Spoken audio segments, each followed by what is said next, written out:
పన్నెండుల స్కూల్కి పోమంటారా సార్?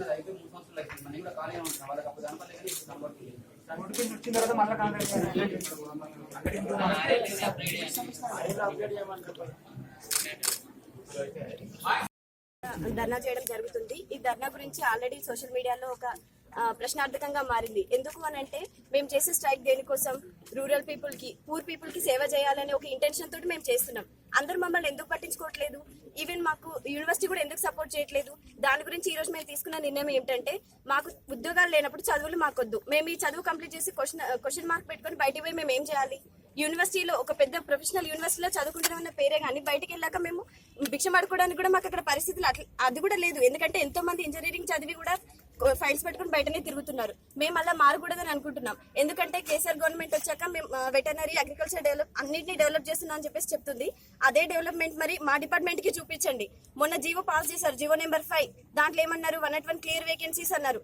కానీ దానికి ఏం చెప్పారు, అది రోస్టర్ జోనల్ బేసిస్ మీద ఆగిపోయింది, దాన్ని మేము ఫిల్అప్ చేయలేమంటున్నారు. మరి RLUs ఉన్నాయి, గ్రామీణ ప్రాంతాలకు అప్గ్రేడ్ చేసేసి గ్రామీణ ప్రాంతాల్లో సేవలు అందించుకోండి, మమ్మల్ని వినియోగించుకోండి. మేమేమన్నా మేము సేవ చేయట్లేదని చెప్తున్నాం, మేమే సేవ చేస్తామని ముందుకు వస్తుంటే గవర్నమెంట్ మమ్మల్ని తీసుకోవడానికి ఎందుకు వెనక అడుగు వేస్తుంది?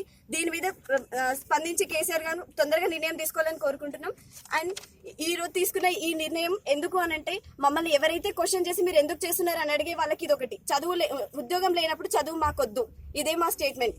నెక్స్ట్ మా డిమాండ్ కనుక కాంట్రాక్ట్ వ్యవస్థను వ్యతిరేకిస్తున్నాం, దాన్ని తీసేయాలి. ఎందుకంటే కొత్త గవర్నమెంట్ లో కాంట్రాక్ట్ వ్యవస్థే లేదని చెప్పారు, దాన్ని తీసేయాలి. సెకండ్ ఏంటంటే RLUని అప్గ్రేడ్ చేయాలి. ఎందుకంటే 24 లక్షల గొర్రెలు అంటే ఒక విలేజ్ లో కనీసం 5,000 ఉన్నప్పుడు దానికి ఖచ్చితంగా ఒక డాక్టర్ అవసరం. ఇప్పుడున్న గ్రామీణ స్థాయిలో పశు వైద్యశాలలో క్వాలిఫైడ్ వెటర్నరీన్ అనే వాళ్ళు లేరు.